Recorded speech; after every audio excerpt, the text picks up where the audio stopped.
dark images are part of our imagination. Towering, oppressive stone monoliths where the pious, deformed, broken men find solace and shelter among the grinning gargoyles.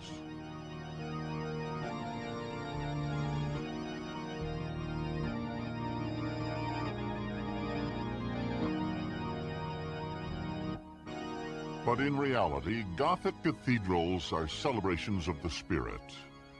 They are structures of overwhelming strength, designed to teach and inspire through the beauty of their architecture and remarkable technical virtuosity. Here at Notre Dame in Paris, the genius of Gothic beauty is abundantly clear. The Gothic architect wanted your eye to ascend toward heaven. Drawing your eye upward, that beautiful arch draws your eye up as high as it can possibly go. Because people in the Middle Ages really wanted to build these great castles of the spirit, if you will. And they believed that a cathedral should be a place of comfort, where you could come in from the outside, leaving your cares, your worries, your sins behind, and enter into the presence of God.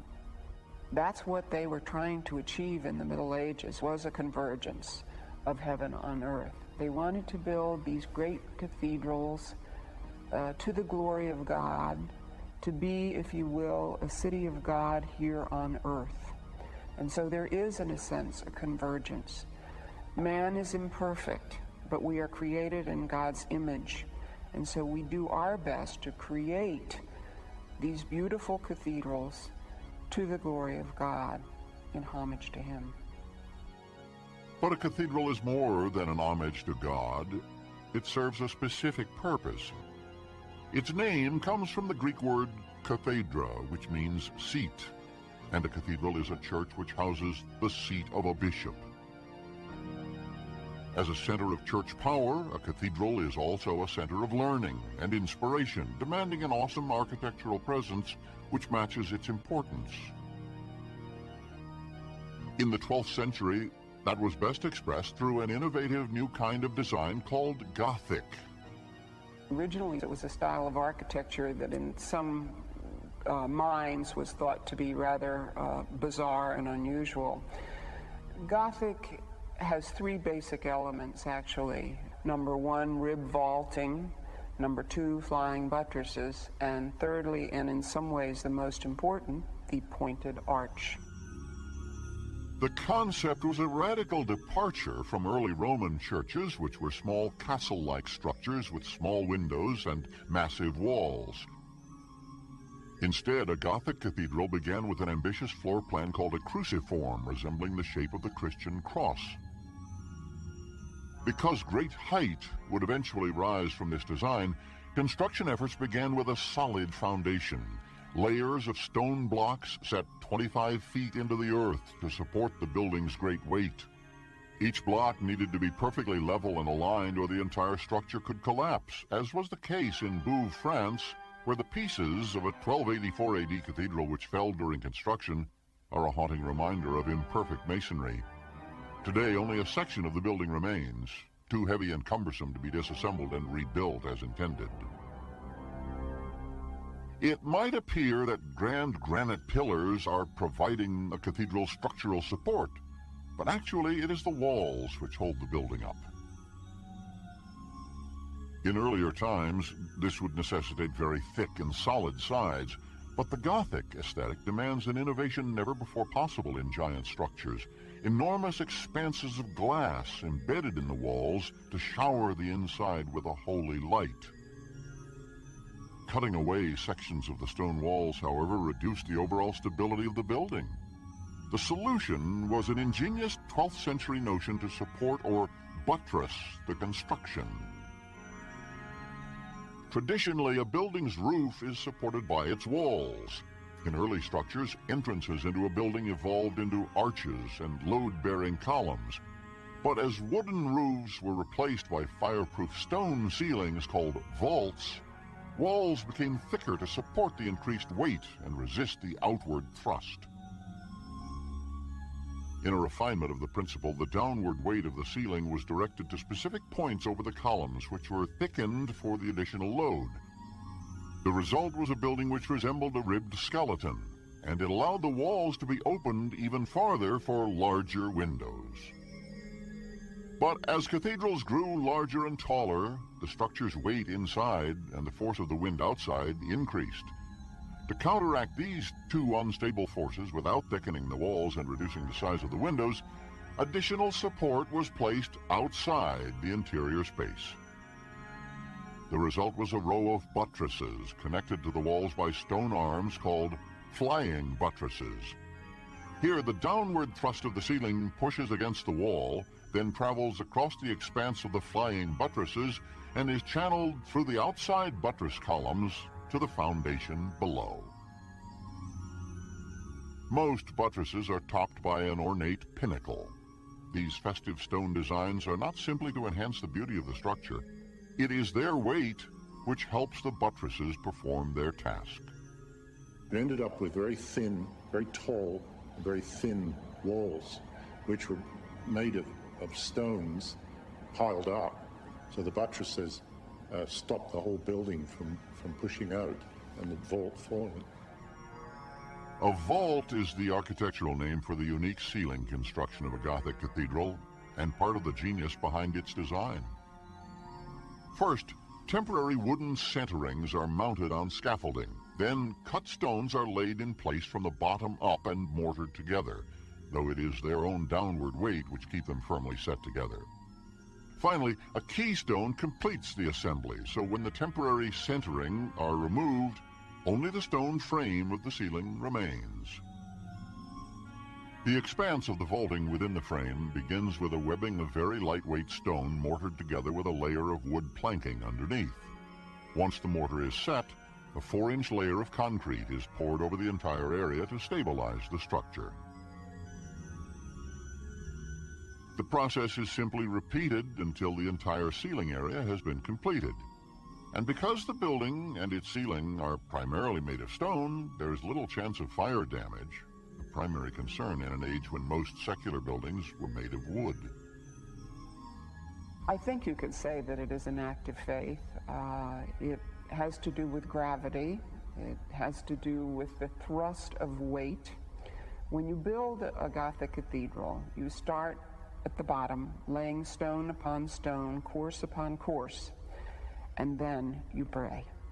But as I say, it works. Using such heavy and ponderous materials in constructions, it seems a miracle that Gothic cathedrals would be homes of holy light. But that was their central and original intent. We sort of glom on to a date for the beginning of Gothic. We think of the Abbot Suger in France, who redid his abbey in 1130. And he, in many ways, is known as the father of stained glass, because he believed that stained glass let in divine light. Natural light coming through colored glass, in a sense, was divine and created sort of a mystery. And so the stained glass windows were very, very important. And coming to a Gothic cathedral is really a visible experience. It's visual. You see, and it is through your sight that you are able to interpret often the meaning of your faith.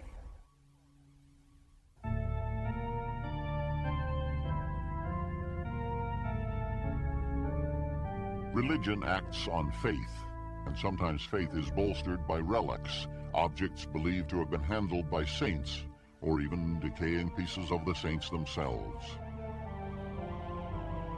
Most of these relics have long since perished, and there is great debate as to whether these relics ever existed at all. At Chartres Cathedral, 60 miles south of the modern city of Paris, one of the world's most important Gothic structures was built to house such a relic, the shawl of the Virgin Mary. So it's here that Mary, the Queen of all the saints, would intercede for humanity most favorably, because this is where her sacred relic is kept. That explains the size of this great building. On a clear day like this, can be seen for 30, 40 miles. Our modern visitors drive or come in buses or trains. The medieval pilgrim walked here. Imagine, you could see it then for 3 or 4 days, getting closer and closer. 1194, the Great Fire destroyed much of the city, and the preceding 11th century church, which stood behind me, was badly damaged. At first it was feared that the holy relic given to Chartres by King Charles the Bald in 876, had burned in the fire. But 3 days after the fire, we're told that it was brought out of the crypts unharmed, and this was proclaimed a miraculous sign from Mary that she desired a more praiseworthy church, and she got it. We do not know who built Chartres Cathedral. I know this is strange. We know who built the pyramids or the Parthenon, but not 13th century Chartres Cathedral, or how many master masons were involved, or who the craftsmen were, who sculpted John the Baptist in the north door behind me, or God creating Adam. So they didn't sign their work.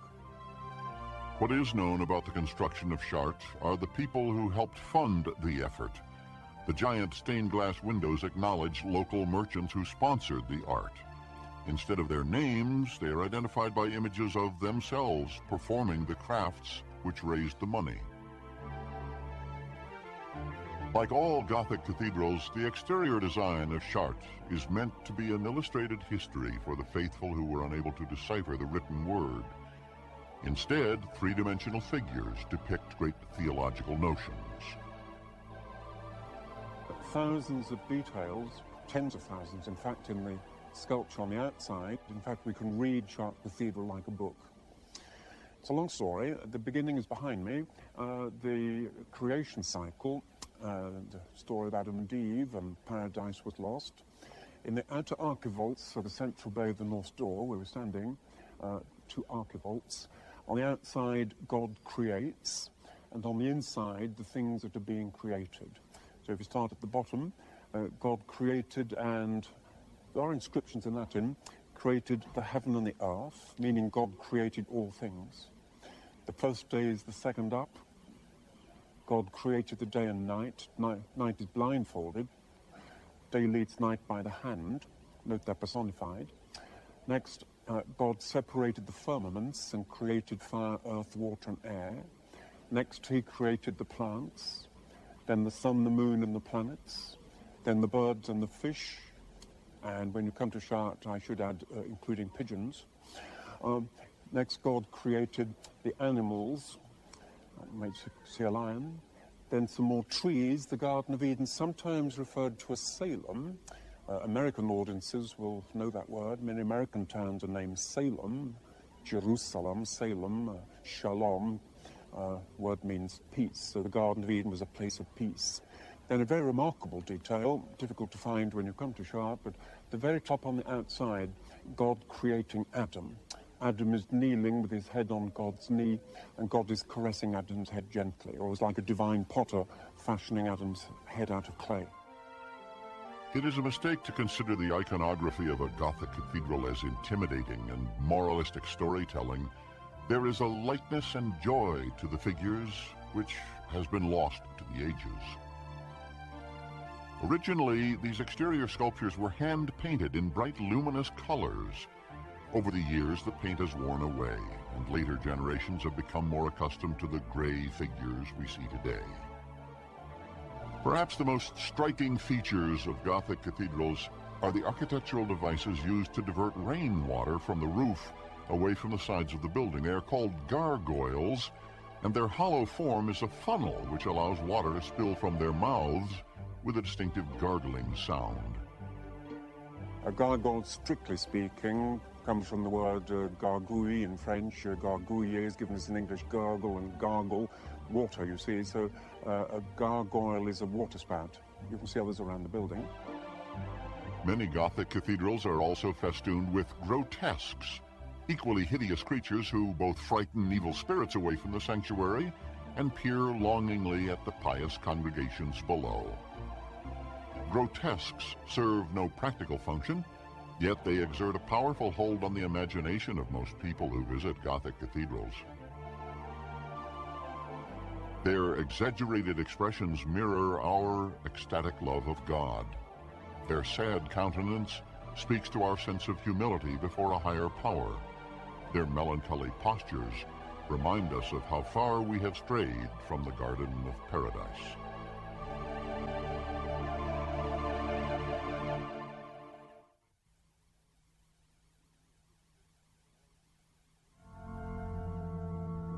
It is the 6th largest cathedral in the world, surpassing the size of Chartres and Notre Dame in Paris. But unlike classic Gothic structures, the National Cathedral in Washington, D.C. was born of the passions of laymen and not of the clergy. In 1891, Charles Glover Gathers, a prominent Washington banker, promoted the idea of a monumental cathedral as a moral center within the nation's capital. 2 years later, Congress granted a charter to the Protestant Episcopal Cathedral Foundation, and the search was on for a member of the clergy to lead the construction effort. The Right Reverend Henry Yates Satterley was elected the cathedral's first bishop in 1896, without a building or a congregation to lead. But Satterley had a vision which would propel the project for the next century. He began by choosing a site for the building which would command the best view of the city. Back when this site was selected, this was all woods, and this was, I guess, what one called the boondocks. This was out of town. Generally speaking, this is considered to be the highest site in Washington. That's why he selected that, to be seen from downtown. Satterley literally took the high ground, and with it, a philosophy for a cathedral which would be facilitated by Episcopalians, yet transcend all barriers of denomination. This would be an American church, embracing all faiths. The design would come from George Frederick Bosley, the greatest Victorian Gothicist of his time, who understood the enduring emotional impact that Gothic architecture bestows. September 29, 1907, President Teddy Roosevelt participates in the laying of the cornerstone, composed of granite and smaller rocks harvested by pilgrims in the River Jordan. Over 10,000 people gathered to watch the ceremony, so many people, in fact, that local trolley lines broke under the strain. Important members of Congress and the Supreme Court stood by the Episcopalian House of Bishops and watched from grandstand seats. Their support was more spiritual than functional. From the very outset, this cathedral never has received any funds from the federal government, and we have not ever received any church money, because the National Episcopal Church has not supported. So this cathedral is an independent entity, an independent unity, and the money has been raised that way over the years. At any one time, the number of people involved in this cathedral are not what you would expect. It's a small number. The average crew ran around 30 to 35, 40 men, masons, laborers, carpenters, and helpers. And of course, we had the architects and their team. We had the stone carvers. And then there's the stained glass window makers, the wrought iron workers, and all.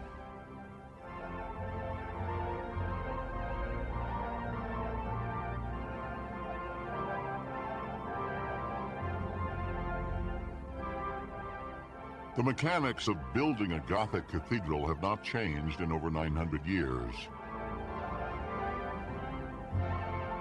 Techniques used during the later stages of the work in the 1980s mirrors the way it was performed in 1907 and, of course, in the 12th century.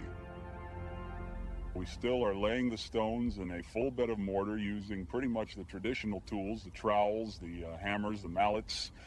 That part hasn't changed. Of course, the tools that we use, such as electric hammers and electric drills and air compressors and things like that, make our life much easier, but we're still basically accomplishing the same things with those tools that the ancient stonemasons were doing. The stones were then hoisted up to the towers by a tower crane that we had up there. From there, they were landed on the wall, and once they were landed on the wall, we proceeded to pick the stones up with our own lifting devices that we had built on top of our work area. We used pulleys and chain hoists. The stones are laid on a full bed of mortar, and each stone is individually beat into place. We use the word beating the stone into place using large rawhide-tipped hammers. There's no steel skeleton that's wrapped in stone. The stone that you see on the cathedral is the structure. 1 cubic foot of limestone weighs nearly 150 pounds. The combined weight of all the limestone used here exceeds 300 million pounds.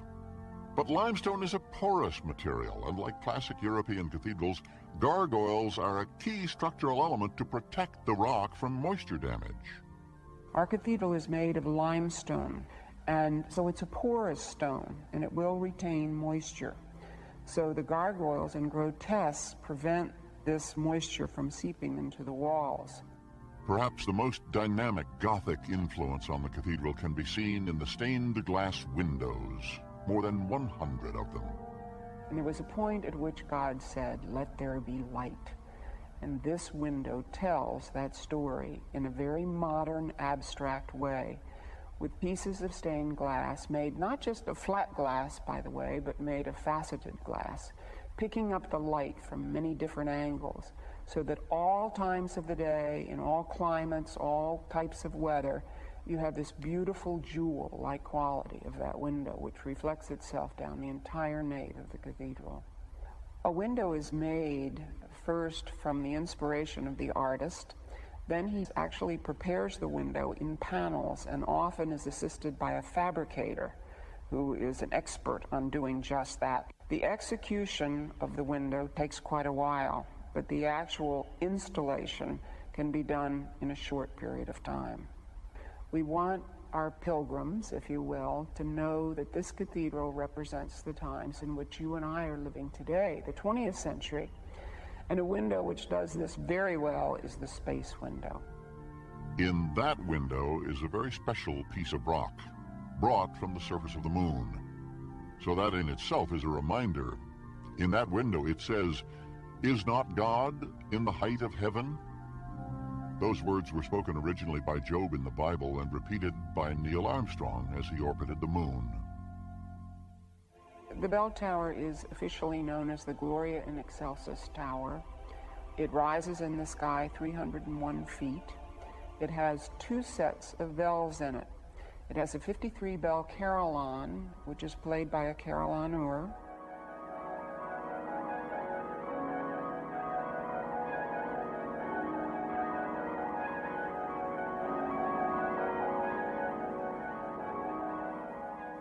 And above that is a bell-ringing chamber, which holds 10 bells. And these are actually pulled by ropes by bell ringers who are trained in this art. We ring the bells regularly here at the cathedral. Bell ringing is an ancient art, both in terms of melody and manufacture of the individual bells, which range in weight from 15 pounds to several tons.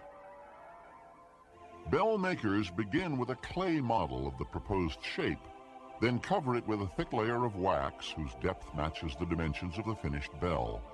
The mold is covered with additional layers of clay and plaster, then heated over a fire. The wax runs out and leaves a cavity into which the molten bronze is poured. When the metal cools, the mold is broken and the bell is smoothed and tuned. It is important that an extended cooling process be employed to ensure a perfect tone. Then an expert bell master must supervise the installation. Achieving the exact rhythm between 10 separate musicians, each pulling a bell cord, requires exhaustive practice. Their choreography is called changes and is often performed with stays, holding still the bell clappers in order to avoid the deafening ringing during lengthy rehearsals. When the stays are removed and the bells are allowed to sing, their glorious peal seems to announce a new hope. This is the sound of a Gothic cathedral, as strong as the stone which defines its form and the people who define its spirit.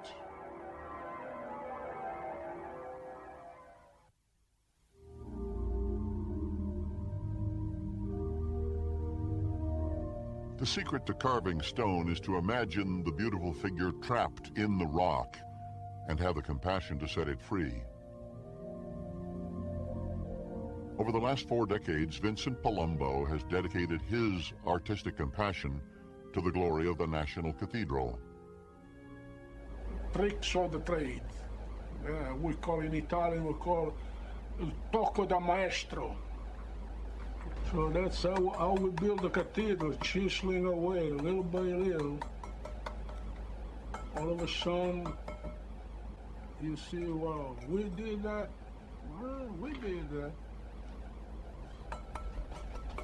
We have 320 of those little angels that go around the two towers, and everyone play music. They have a different instrument, musical instrument. This guy he sounded tambourine, you know, it must be either Italian or Spanish, you know, with tambourine. But every other one, she got a balalaika, trombone, trumpet, everything with a musical instrument. Everyone is a musical instrument.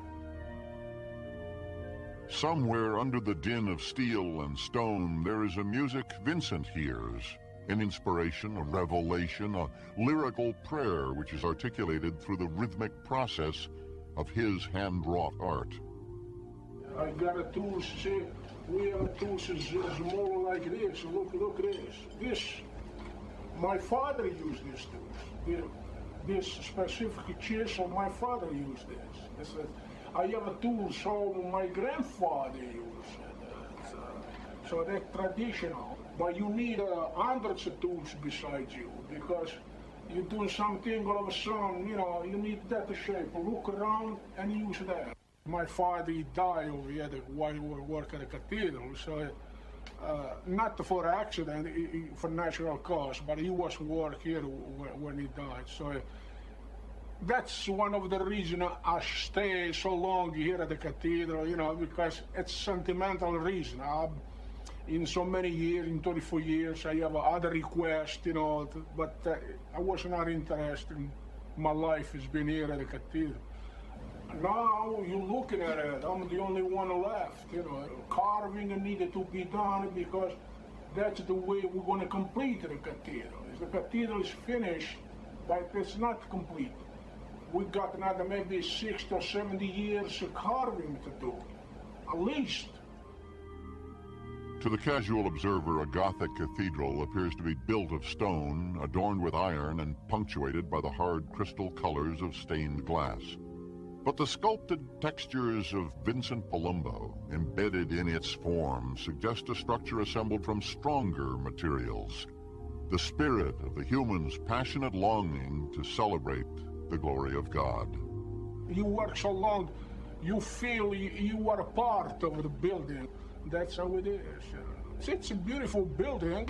Everyone work of it. We are proud to be part of it. We can tell our grandchildren, you know, that's what your grandfather did.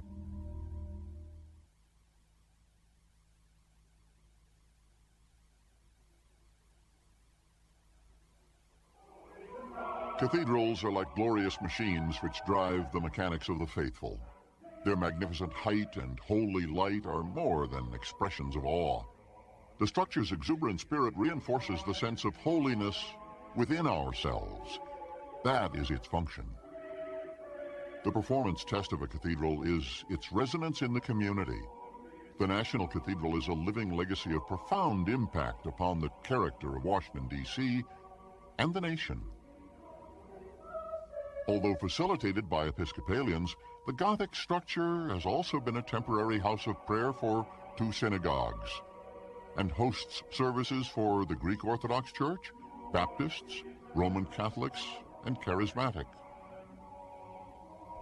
Our services include preachers from just about every denomination within Christianity, as well as Jewish and Islamic speakers. So its vision and its purpose is to be a great house of prayer for all people. There are 7 great faiths that come together at this cathedral to talk about how they can work together to heal the social ills in our society and to stand against religious bigotry. More than 1,500 religious services are performed here every year. 2,000 people a day, more than 500,000 annually, visit the cathedral. Here, the faithful from every level of society celebrate together. It's true that we do attract a great number of international leaders, both political as well as religious leaders. I believe that they are drawn to this cathedral because it is a sign to them of the American religious experience. I think the cathedral is that kind of place that represents a national moral conscience.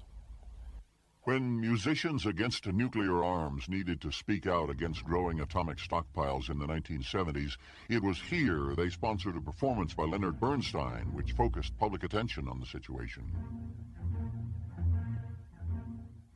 When America mourned the tragic loss of life in Vietnam, it was here the nation came together to grieve. For 10 years, this nation struggled in Southeast Asia. 2,700,000 American men and women participated in the armed forces in that struggle, and 57,939 did not return. It was a day and night service in which the names of the Vietnam War dead were read aloud. Paul D. Abbott, Raymond L. Abbott, Robert D. Abbott Jr., Robert W. Abbott, Stephen G. Abbott. And when America's struggle for civil rights found a national hero in Dr. Martin Luther King Jr., it was the National Cathedral which offered him a pulpit from which to preach his message of peace to Washington in 1968. It was a very exciting time for the cathedral staff and for the city, because many of the cathedral staff had gone to the South, particularly Selma, to march and to participate in the civil rights movement. It was also important because of what Martin Luther King had to say. And his challenge in that sermon was that doing what is morally right is more important than proper politic, as well as seeking to be safe. And it was something that resounded around the nation. It was a part of what was picked up as his challenge for America to be called to its moral conscience. And we were very pleased that he shared his last Sunday sermon here in this cathedral. But the National Cathedral is more than a forum to promote a moral imperative. It is also a facility for personal growth and reaffirmation. One of the traditions of great cathedrals is to advance and support education. And so you will find in many of the great cathedrals, especially in Europe, that there are schools that are attached. We have here in this cathedral, as a part of its foundation, 3 schools. The schools have about 1,500 students in them. But a cathedral is also about the future. It is about a vision of ministry that is continual. We envision the continuation of our ministry to the city and to the world. We are very committed to continue our outreach in areas such as literacy, lobbying for social justice, the feeding of the hungry, housing. Things of this sort are a great concern for us. Perhaps it's not surprising that when people of goodwill gather together, their efforts speak to the better angels of our nature. Under the pinnacles of a Gothic cathedral, that dynamic seems to suggest the intimate connection between people and God. I like to think of the cathedral not so much as a convergence of heaven and earth, but I like to see it as the marriage of the human and the divine. If indeed we see the divine in humanity as creativity. And so therefore, in that sense, when I look at this cathedral and I look at its great pinnacles and I look at the carvings within it, and I have this sense, what faith inspired the craftsmen? What faith inspired the window painters and the masons? What inspired them to do such marvelous work? And I think that it has within me the kind of excitement that says it is inspired of God, that we could create something that would be totally for the glory of God. So to me, it is the coming together of the divine in humankind in such a way that it produces a magnificent expression of our love to God. It was such a wonderful experience to be a part of the building of the cathedral and to create something worthy of the Lord and worthy of the best that this nation could offer. When you finish sitting that last finial up there, I also thought of the hundreds of men I'd worked with, the architects who were gone, no longer here. I'd have to say it was exhilaration, of course. Has to be exhilarating to do that and to have 17,000 people down there watching it be set and to realize, but it's also a time of sadness. The last stone was the 1,008-pound finial, which was to top the west tower. Thousands watched as a ceremonial evergreen branch was attached to the carving, and then it was hoisted over 30 stories high. Okay, Harris, put it in third.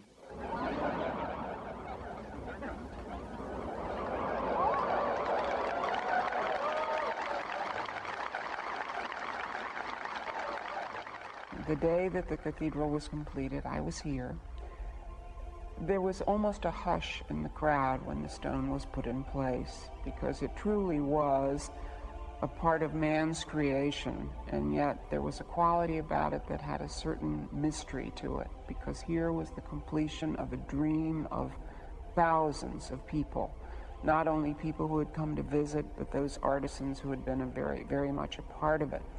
It brought a lump to your throat, is all I can tell you. It was a very special moment indeed, and one which I feel very privileged to have been a part of. Otto, since 1951, you have helped masons set thousands of stones. I'm going to ask you to put the first trowel of mortar on here. Bring it down. We're almost over the dowel. Good. It actually took 83 years to finish. We started in 1907, and the final stone was set September 29th, 1990, high noon on the West Tower. He's about got it. Bullseye. Bullseye, as he said.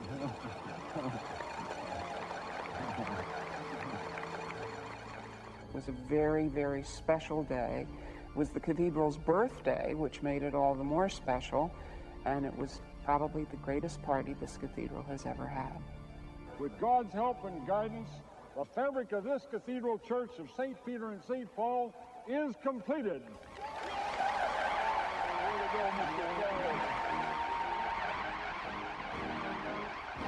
Some buildings have a beginning, a middle, and an end, but a cathedral has a life which extends long after the final stone is set in place.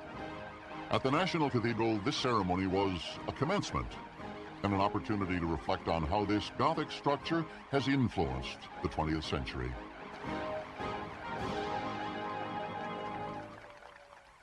It's a place where the history of the cathedral and of the country have been interwoven. When we need to grieve, we come here. When we want to understand, we come here. When we want to celebrate, we come here. And bells peal out on the national holidays. I would love to see the entire country discover this cathedral as America's resource, refuge, and reminder, somewhere to strengthen the nation's heart. We should consecrate this place in the words of Isaiah, "For mine house shall be called a house of prayer for all people, all America." God bless all of you, this magnificent cathedral, and the United States of America. Thank you all very much.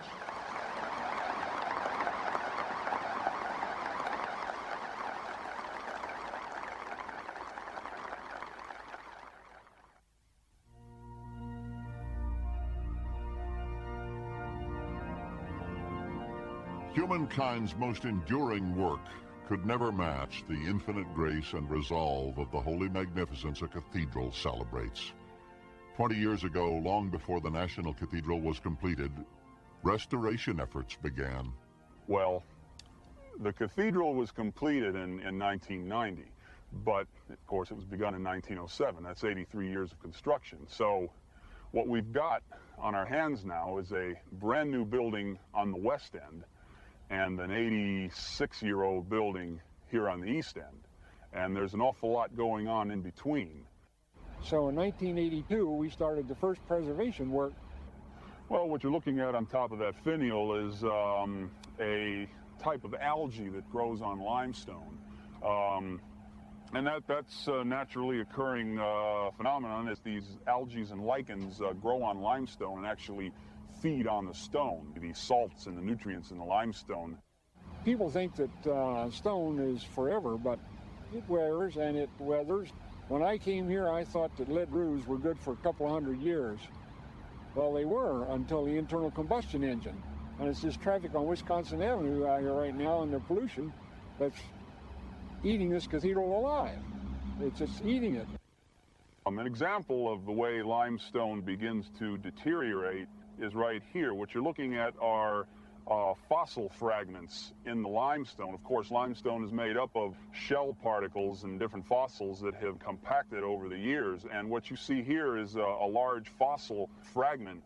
And what happens is the stone around the fossil fragments deteriorates, but the fossil fragment, being a harder material, will stay at the original level of the stone. So we use that as a gauge to help measure the deterioration of the limestone.